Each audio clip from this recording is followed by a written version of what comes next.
सर्वप्रथम सर्वांना श्री स्वामी समर्थ. स्वामी महाराजांच्या कृपेने तुमच्या सर्व चांगल्या इच्छा पूर्ण होत ही स्वामींचरणी प्रार्थना करते आणि आजच्या व्हिडिओला सुरुवात करते. यावर्षी 2024 नवरात्री अष्टमी आणि नवमी तिथी हे एकत्र आलेले आहे. 11 ऑक्टोंबरला ही अष्टमी आणि नवमी तिथी असणार आहे. तर अष्टमी तिथी ही 10 ऑक्टोंबरला दुपारी 12:32 सुरू होणार आहे आणि 11 ऑक्टोंबरला दुपारी 12:07 ही समाप्त होणार आहे. आणि नवमी तिथी 11 ऑक्टोंबरला दुपारी 12:08 लगेच सुरू होईल आणि 12 ऑक्टोंबर सकाळी 10:58 ही नवमी तिथी संपणार आहे. म्हणून आपल्याला अष्टमी आणि नवमी तिथी दोन्ही तिथी आपल्याला 11 ऑक्टोंबर शुक्रवार रोजी साजऱ्या करायच्या आहे आणि 12 ऑक्टोंबरला आपल्याला दसरा विजयादशमी हा सण साजरा करायचा आहे. तर अष्टमी नवमी असे बरेच उपाय असतात लक्ष्मी प्राप्तीसाठी आणि यंदाची अष्टमी तर शुक्रवारी आलेली आहे. सोन्यासारखा दिवस आपल्या आयुष्यात जीवनात प्रत्येक व्यक्तीला वाटतं सुखी होण्यासाठी प्रत्येक व्यक्ती प्रयत्न करत असते.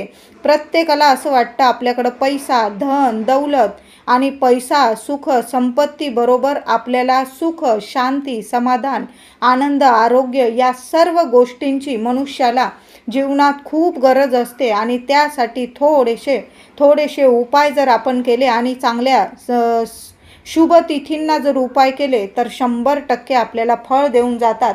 आणि नवरात्रीत तर माता लक्ष्मीची हजारो पटीने माता जागृत अवस्थेत असते. आणि आपण जर या अष्टमीला नवमीला उपाय केले तर 100% आपल्याला माता लक्ष्मी नक्कीच फळ देऊन जाते.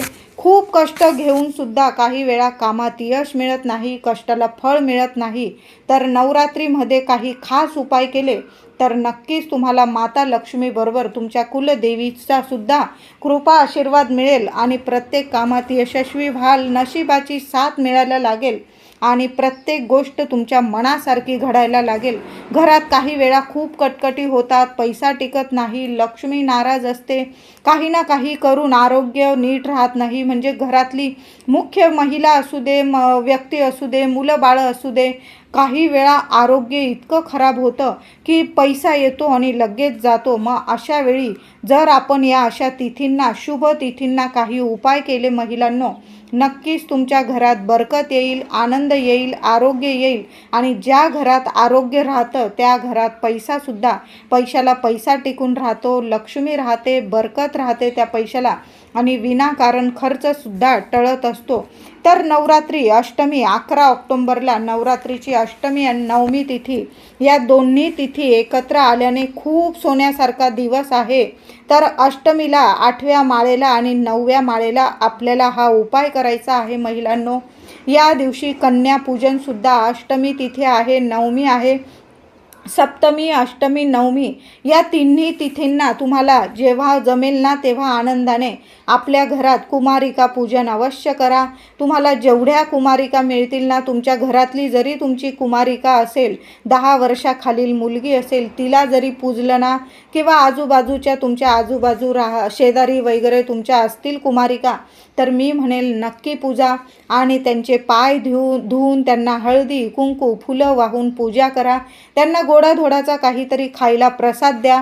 पण कटाक्षाने आपल्याला त्यांना जे आपण खायला देऊ त्यात तुम्हाला आंबट चिंबट या वस्तू अजिबात द्यायच्या नाही आहे. कारण संतोषी माता हे सुद्धा 9 रूपांमधलंच एक रूप आहे. आणि संतोषी माता ज्या घरात पूजली जाते त्या घरात आंबट चिंबट या गोष्टी खाणं टाळतात. त्या घरात कधीच आंबट चिंबट, आणि शुक्रवारी तर आंबट चिंबट खाल्ले जात नाही.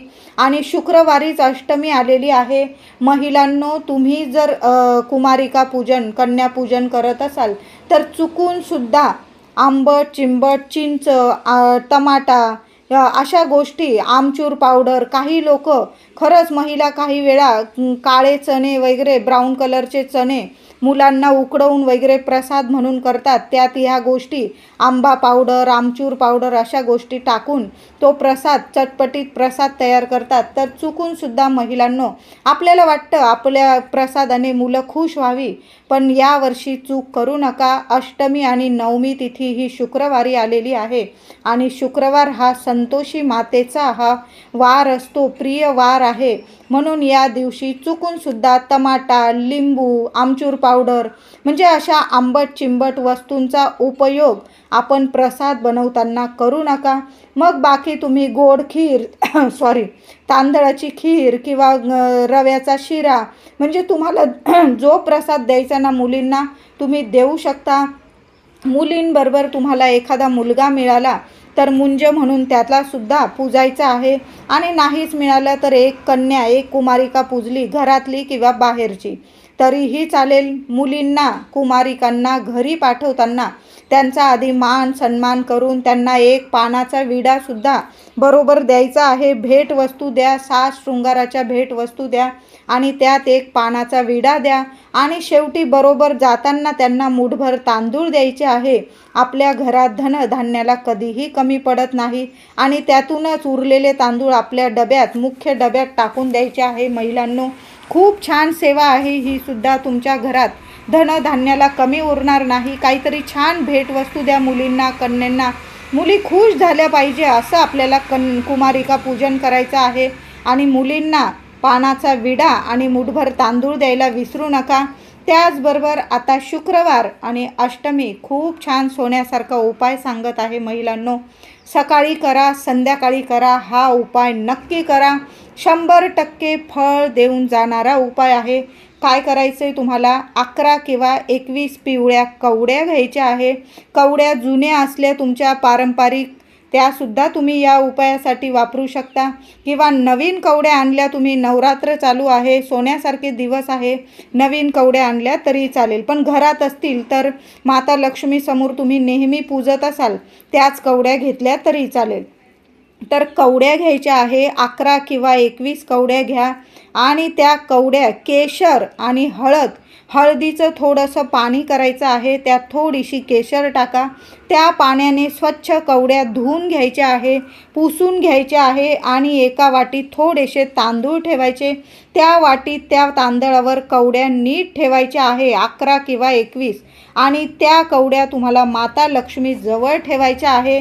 आधी स्वतःला कपाळी हळदी कुंकू लावा, माता लक्ष्मीला हळदी कुंकू, लाल फुलं अर्पण करा. नंतर पिवळ्या कवड्यांची हळद मिश्रित पाण्याने धुतलेल्या, केशर मिश्रित पाण्याने धुतलेल्या कवड्यांना तुम्हाला हळदी कुंकू, अक्षता, फुलं वाहायची आहे आणि आपल्याला छान अशी नवार्णव मंत्राची सेवा करायची आहे आणि महालक्ष्मी अष्टकाची सेवा करायची आहे. किमान तुम्हाला 11 माळी तरी नवार्णव मंत्राच्या 11 माळी जपायच्या आहे आणि महालक्ष्मी अष्टकाचा 16 वेळा पाठ करायचा आहे. खूप सुंदर सेवा आहे, अनुभव आल्याशिवाय राहणार नाही महिलांनो. किमान थोडाच वेळ लागेल तुम्हाला, काही नाही, अर्धा तासाच्या आत तुमची सेवा होऊन जाईल. महालक्ष्मी अष्टक 2 मिनिटांचंच आहे. तुम्हाला किमान 16 वेळा तरी पठण करायचं आहे. नाहीच जमलं, मुलं बाळं आहे, किमान 8 वेळा तरी तुम्हाला पठण करायचं आहे आणि नवार्णव मंत्राची तर तुम्हाला 11 माळी जप करायचा आहे. महालक्ष्मी समोर या कवड्या ठेवून तुम्हाला या 2 सेवा, नवार्णव मंत्र 11 वेळा आणि 16 वेळा महालक्ष्मी अष्टकाचा पाठ नक्की करा. वर्षभर तुम्हाला या सेवेचं फळ मिळत राहील. कुठून ना कुठून पैसा, सुख, शांती, आनंद, आरोग्य तुमच्या घरात येत राहील. कशाला कमी पडणार नाही. अष्टरूपी महालक्ष्मी माता तुमच्यावर खूप खूप प्रसन्न होईल आणि त्याबरोबर तुमची कुलदेवी, कुलस्वामिनीचा आशीर्वाद वर्षभर अखंड तुमच्याबरोबर राहील. त्या कवड्या तुम्हाला दसऱ्यापर्यंत ह्या 2 सेवा करायच्या आणि तुम्हाला त्या कवड्या तिथंच ठेवायच्या आहे. हलवू नका. दसऱ्यापर्यंत त्यांना रोज हळदी कुंकू व्हायचे, फुलं व्हायचे आहे आणि माता लक्ष्मी जवळून कवड्या कधी उचलायच्या तर दसऱ्याला जेव्हा आपण घट पट हलवणार तेव्हा त्या कवड्या उचलून घ्यायच्या आहे सकाळीच दसऱ्याच्या दिवशी, आणि एक लाल कपडा छोटासा घ्यायचा आणि त्या कवड्या त्या लाल कपड्यात बांधून घ्यायच्या आहे आणि तिजोरीत ठेवायच्या आहे, किंवा तुम्ही मुख्य दारावर जरी बांधून दिल्या तरी पण सोन्याचे दिवस तुम्हाला येणार आहे. महिलांनी ही सेवा करायची आहे आणि कवड्या बांधताना पुरुष दादांनी वरती मुख्य दारावर किंवा महिलांनीच बांधल्या तरीही चालेल. लगेच तुम्हाला 24 तासाच्या आत तुम्ही ही सेवा करून तर बघा. 11 किंवा 21 कवड्यांची माता लक्ष्मी प्राप्तीसाठी ही सेवा खूप सोन्यासारखी आहे. नक्कीच तुमचे दिवस पालटतील. सोन्याचे दिवस आल्याशिवाय राहणार नाही. माता लक्ष्मीची खूप खूप कृपा होईल. महिलांनो, नक्की ही सेवा करा. 11 किंवा 21 कवड्यांची ही सेवा तुम्हाला फळ नक्की देऊन जाईल. 100% फळ देऊन जाईल.